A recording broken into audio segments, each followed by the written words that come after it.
Assalamualaikum warahmatullahi wabarakatuh.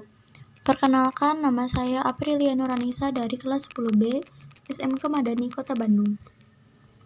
Di sini, saya akan membahas mata pelajaran biologi yang mencakup materi tentang peranan pada makhluk hidup. Yang pertama ada bakteri. Nah, apa sih bakteri itu? Bakteri ini merupakan organisme yang memiliki sel tunggal, tidak memiliki membran inti sel atau bersifat prokariotik, serta memiliki ukuran mikroskopik, artinya diperlukan mikroskop untuk bisa melihatnya.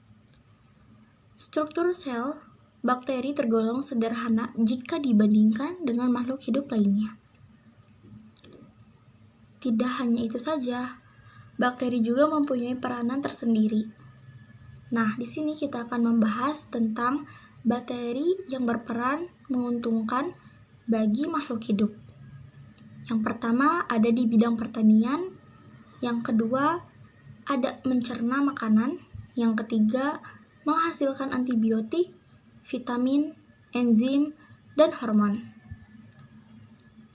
Yang keempat menghasilkan berbagai jenis makanan dan minuman baru. Yang kelima, membunuh hama tanaman atau biopestisida. Yang keenam, berperan dalam industri logam. Dan yang terakhir adalah menghasilkan biogas. Kita akan membahas bakteri Rhizobium leguminosarum yang berperan sebagai mengikat nitrogen bebas dan menyuburkan tanah. Bakteri ini merupakan mikroba yang mampu mengikat nitrogen bebas yang berada di udara menjadi amonia atau NH3 yang akan diubah menjadi asam amino yang selanjutnya menjadi senyawa nitrogen yang diperlukan tanaman untuk tumbuh dan berkembang. Sedangkan Rhizobium sendiri memperoleh karbohidrat sebagai sumber energi dari tanaman inang. Selain itu juga, bakteri Rhizobium adalah salah satu kelompok bakteri yang berkemampuan sebagai penyedia hara bagi tanaman.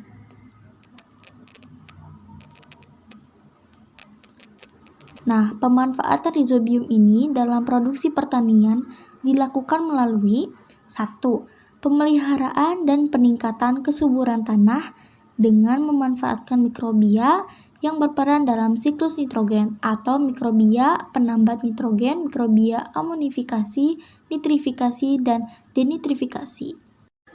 Ada bakteri Clostridium batrachicum yang berperan sebagai mengolah limbah organik. Nah, bakteri ini merupakan salah satu bakteri anaerob yang proses metabolismenya menggunakan fermentasi dengan hasil akhir berupa senyawa butanol. Nah, butanol sendiri ini memiliki karakteristik yang mirip seperti bensin sehingga dapat dimanfaatkan sebagai bahan bakar alternatif. Bakteri tersebut sangat berperan dalam pengolahan limbah, di mana sering dimanfaatkan untuk fermentasi limbah organik sehingga diperoleh senyawa butanol untuk digunakan sebagai bahan bakar alternatif. Slide selanjutnya yaitu Lactobacillus bulgaricus, berperan sebagai pembuatan yogurt. Bakteri ini adalah sejenis bakteri yang berperan dalam pembentukan yogurt. Bakteri ini juga pertama kali diidentifikasikan oleh seorang dokter asal Bulgaria bernama Stefan Grigorov pada tahun 1905. Dan yang terakhir adalah Saccharomyces griseus, berperan sebagai pembuatan berbagai macam antibiotik. Nah, bakteri ini adalah spesies bakteri dalam genus yang biasa ditemukan di tanah. Masuk ke bagian 2 yaitu protista.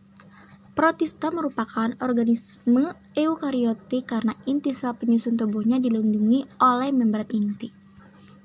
Protista memiliki peranan yang menguntungkan maupun yang merugikan. Di sini kita akan membahas peranan yang menguntungkan. Digolongkan menjadi 2. Yang pertama golongan protozoa. Entamuba coli di dalam usus besar mamalia ikut berperan dalam proses pembusukan sisa makanan.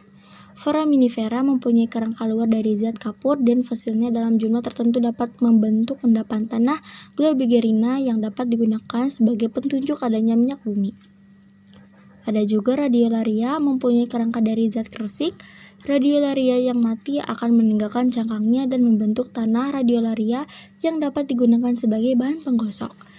Paramecium dapat juga digunakan sebagai organisme indikator terjadinya pencemaran air oleh zat organik.